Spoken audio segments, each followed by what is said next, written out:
The sky was already bleeding into darkness when Emily Carter realized she had made a mistake. The GPS had told her it was the fastest route, a narrow stretch of road slicing through Ashwood Forest. She hadn't passed another car in over 20 minutes. The sun was gone. The trees seemed to close in on the asphalt like 1,000 blackened arms. Her little silver sedan shuddered, coughing like a sick animal. "Not now," she whispered, pressing the gas. The engine gave one last groan, then died. Silence swallowed her. Emily sat there for a moment, gripping the wheel, listening. The forest wasn't quiet, far from it. She could hear wind hissing through leaves, the faint snap of twigs, and somewhere deeper, something moving. She pulled out her phone, no service. Her stomach sank. She tried the ignition again. Nothing but a hollow click. The headlights faded, leaving only the dim glow of the dashboard. It wasn't enough to push back the black around her. Then she saw them headlights in the distance. Relief flooded her chest. She stepped out of the car, waving her arms. The vehicle slowed. It was an old black pickup truck, its paint dulled by years of dust and rust. The engine rumbled like a deep growl. 3 men sat inside. The driver rolled down his window, a tall man with sharp cheekbones and eyes too pale for comfort. "Car trouble?" he asked, voice rough. "Yeah," Emily said. "It just died on me. My phone, there's no signal. Do you know if there's a tow service nearby?" The man in the passenger seat, heavy-set and smiling too wide, chuckled. "Tow service? Out here? You're lucky we came by." The third man in the back seat leaned forward, his face shadowed. "We can give you a ride. Our place is just a few miles down. You can use our phone." Something in Emily's gut tightened. She didn't want to get into that truck, but the forest felt endless, and the cold air was already biting her arms. She hesitated. The driver smiled, not warmly, but with a patience that felt like it was running out. "You got a better option?" he asked. Her throat dry, Emily nodded and climbed in. The door closed with a heavy thunk that felt too final. The ride was quiet at first.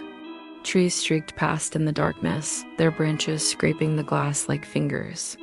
Emily glanced at the men. They didn't speak to each other, just stared ahead, their faces unreadable. The air inside the truck smelled faintly of gasoline and something else, something metallic. She gripped her purse tighter. "Where exactly do you live?" she asked. The driver didn't look at her. "Not far." The big man chuckled again. "Closer than you think." They turned off the main road onto a dirt path Emily hadn't seen. The truck bumped over rocks, the forest now a black wall pressing in on both sides. Her unease grew into a crawling fear. "You can drop me at the nearest gas station," she said quickly. "I don't want to trouble you." The driver's knuckles tightened on the wheel. "No gas stations here," the man in the back said, voice low. "Only us."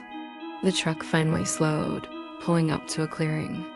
A small weathered house stood there, its windows dark except for one flickering light. The porch sagged. The trees loomed too close. Emily's pulse hammered in her ears.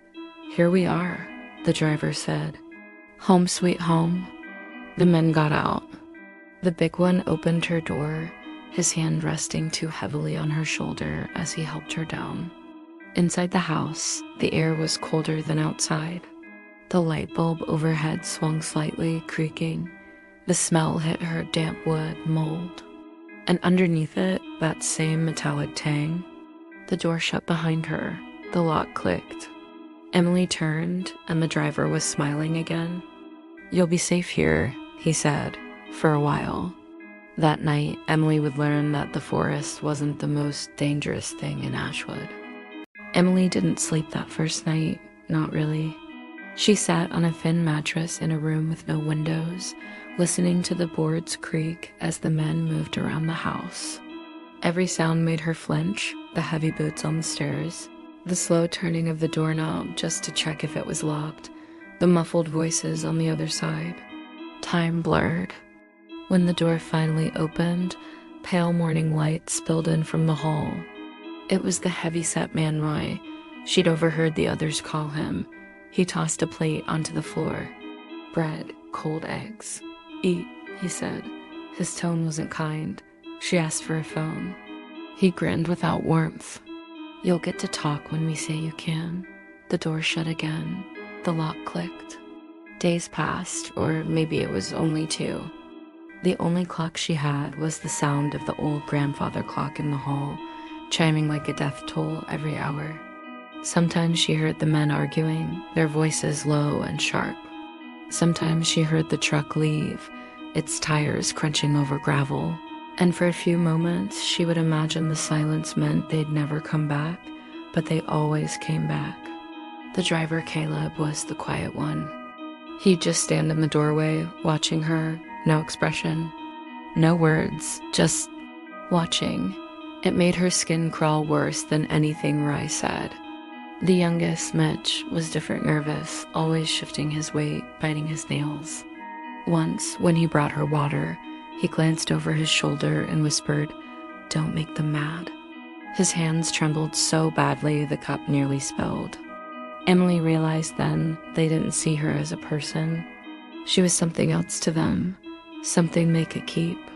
The nights were the worst. They never turned off the hall light, so the shadows under her door stretched across the floor, moving whenever one of them passed by. Sometimes the footsteps stopped right outside her room, and she could hear slow, heavy breathing. She stopped eating much. She saved her energy, storing it for a moment she knew would come, because it had to come. If she didn't escape soon, she wasn't leaving at all. On the 4th night, a storm rolled in. Wind screamed through the trees, rain pelting the roof so hard it sounded like bones rattling. The power flickered, and for the first time, the hall went dark. That's when Emily heard the sound metal on wood like a latch being undone. She crept to the door and pressed her ear against it. The lock was open. Her heart thundered. She waited, listening. No voices, no footsteps, just the howl of wind outside. She pushed the door open slowly, the hinges groaning. The hall was empty. The house felt alive, its walls groaning with the storm, the air thick with damp and rot. She crept toward the front door, her bare feet silent on the wood. Her hand found the handle. A flash of lightning illuminated the porch, and Caleb's pale eyes staring back at her through the glass. She gasped, stumbling back, but the door didn't open. He just stood there in the rain, watching her, water dripping from his hair, his lips curling into that same patient smile. Behind her, floorboards creaked. A hand clamped over her mouth. Emily woke back on the mattress, her head pounding, the faint taste of blood on her tongue.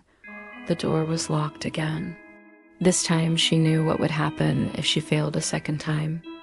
The grandfather clock chimed somewhere in the house. The sound had always unnerved her before. Now it lit a spark in her mind. She had an idea. Emily waited. She watched the shadows slide across the floor as the day dragged on, listening to the grandfather clock's steady tick, tick, tick. The men thought she was broken now. That was good. Let them believe it. That night, Roy was the one to bring her food. He set it down without looking at her, muttering something about the storm clearing. As he turned to leave, she spoke, her voice hoarse.